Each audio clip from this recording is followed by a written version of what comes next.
Comment s'habiller vrai avec les 4 éléments? Je parie que tu le fais déjà sans le savoir.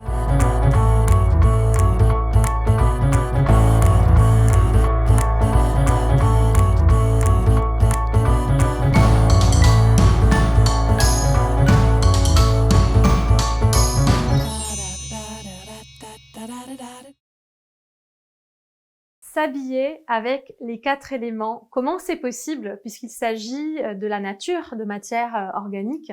On parle de l'air, de l'eau, de la terre, du feu. Alors comment est-il possible de trouver des vêtements avec ces 4 éléments? Forcément, quand vous rentrez dans les magasins, les vêtements ne sont pas classés par matière, éléments, terre, eau, air et feu. Pas encore, pas encore. Mais si vous me suivez, vous allez voir que je parle beaucoup d'un changement de paradigme, d'une masse critique qui fait que très bientôt, il va peut-être y avoir une bascule de ce côté-là. Pourquoi je pense que tu le fais déjà et que je suis prête à y parier? Eh bien, parce que j'observe, quand j'accompagne mes clientes, j'observe que elles ont toutes déjà l'intuition de ce qu'elles n'aiment pas ou de ce qu'elles préfèrent. Je vais vous raconter quand même une anecdote. Quand j'étais enfant, j'avais un t-shirt 100% coton qui était un petit peu sec, que je n'aimais pas du tout porter. Je me sentais un peu rigide, il me coupait le souffle et je disais toujours à ma maman pas ce t-shirt et un autre, et je lui montrais un t-shirt beaucoup plus doux au toucher et beaucoup plus coulant, un petit peu comme la robe que je porte ici. Et à l'époque, bien sûr, ma maman ne connaissait pas en fait cette sensibilité-là aux matières, et elle me disait tu vas porter ton t-shirt, tu feras pas de caprice, tu porteras tous les habits que tu as. Mais cette histoire m'est restée, et c'est d'ailleurs ma maman elle-même qui me l'a rappelé des années plus tard en me disant mais ok, je comprends maintenant ce que tu me disais quand tu avais 6 et 7 ans. En fait, tu me décrivais les vêtements que tu préférais dans ta garde-robe, tu les décrivais comme étant des matières eau, comme celles que tu portes aujourd'hui et qui te révèlent.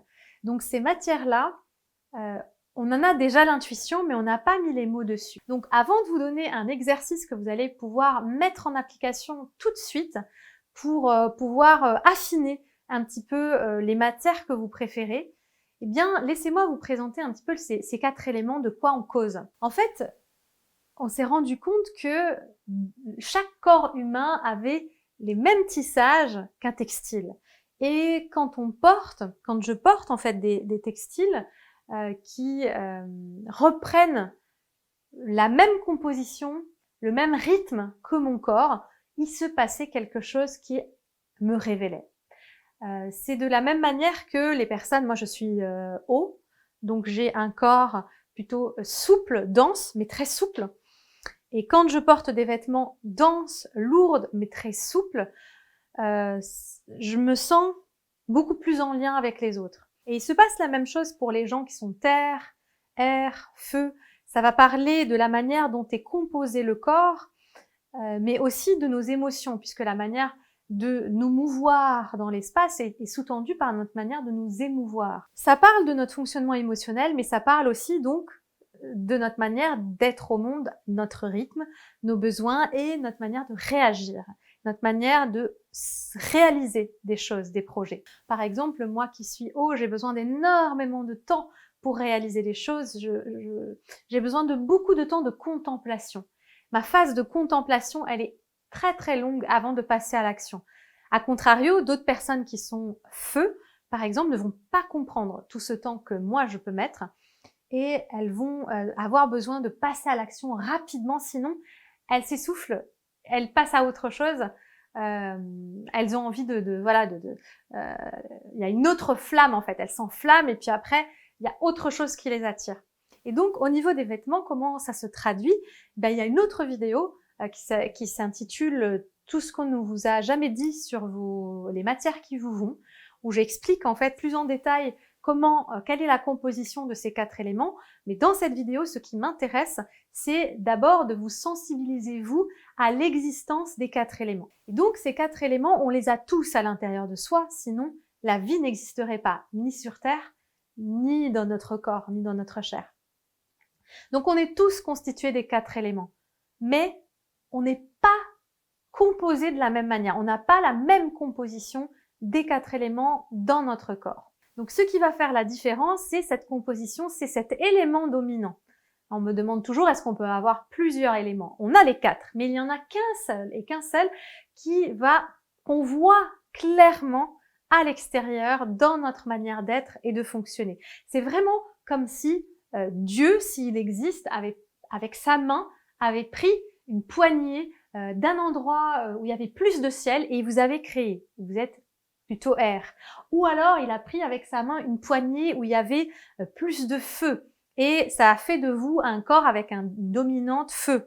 Ou alors il a plutôt plongé la main dans les océans et vous êtes à dominante eau. Hein. Vous allez toujours avoir les 4 éléments parce que nous faisons partie du cosmos, mais il y a toujours un élément qui prédomine. Pour aller dans le fait d'affiner vos sensations, eh bien, je vous invite à faire cet exercice. Vous allez prendre un papier, un crayon, et vous allez vous remémorer ou alors retrouver un vêtement que vous auriez usé jusqu'à la corde ou que vous auriez beaucoup porté, ou le vêtement où vous dites, voilà, c'est une valeur sûre, je sais qu'avec cette tenue-là, je me sens vraiment moi-même, que je sois chez moi à la maison ou que je sorte avec mes amis ou même pour la rendre un peu plus habillée ou pas. En tout cas, quelle est la spécificité de cette tenue? Quelle en est sa matière? Regardez la composition de sa matière. Regardez comment elle vous tombe, cette tenue. Essayez de mettre le plus de détails possible. Vous pouvez aussi décrire comment vous vous sentez à l'intérieur de ce vêtement. Je me sens moi-même, je me sens à la fois élégante et dans une simplicité. Je me sens plus fine. Je sens que je ne joue pas un rôle. Je sens que c'est élégant sans en faire trop. Voilà, décrivez aussi tout ce que votre vêtement vous fait sentir. Et vous allez avoir déjà énormément d'indications. Une fois que vous aurez rempli au moins 2 pages, oui. Alors, on va faire un peu l'exercice de l'écriture automatique sans réfléchir. Vous posez votre main et vous la relevez pas. Peut-être vous écrivez des bêtises, mais ne la relevez pas avant d'avoir rempli 2 pages. Et une fois que vous avez rempli ces 2 pages, eh bien, regardez qu'est-ce qui ressort le plus. Quels sont les termes que vous avez utilisés? Est-ce que c'est des termes qui reprennent du maintien, du confort, de la sophistication? Le fait qu'il n'y a pas de plis, que ce soit ajusté, ou au contraire, ça fait énormément de plis. Qu'est-ce qui ressort de ça? Et ce qui est important, c'est vraiment de trouver la réponse dans le corps. Hein, et le corps, c'est lui qui va écrire. C'est pour ça l'écriture automatique, c'est pour pas aller dans la tête, mais plutôt que pour que le corps aille chercher des informations et les dire. Voici l'exercice que je vous propose et ce serait avec grand plaisir de lire ce que vous obtenez, peut-être quelques phrases ou la conclusion que vous en tirez. Ça demande, voilà, ça demande un cheminement. On pense que c'est simpliste comme approche et en réalité, ça demande à aller chercher un peu plus loin, avec plus de finesse. Donc avec grand plaisir pour vous lire et pouvoir discuter ensemble autant qu'on le peut par écrit, parce que évidemment c'est un travail visuel où c'est beaucoup plus facile pour moi quand je vois les choses de pouvoir vous dire, mais déjà un premier contact comme ça peut vous donner pas mal d'éclairage. Eh bien, j'espère que cette vidéo vous aura apporté des éléments. Si vous voulez découvrir aussi des informations sur les couleurs, n'hésitez pas à télécharger mon guide que je vous offre, 3 clés pour ne plus vous tromper dans le choix de vos couleurs. Il y a plein de pépites aussi dedans. N'hésitez pas à partager cette vidéo, à laisser un pouce en l'air, de vous abonner à la chaîne YouTube. Je me fais un plaisir de vous accompagner sur ce chemin. À bientôt.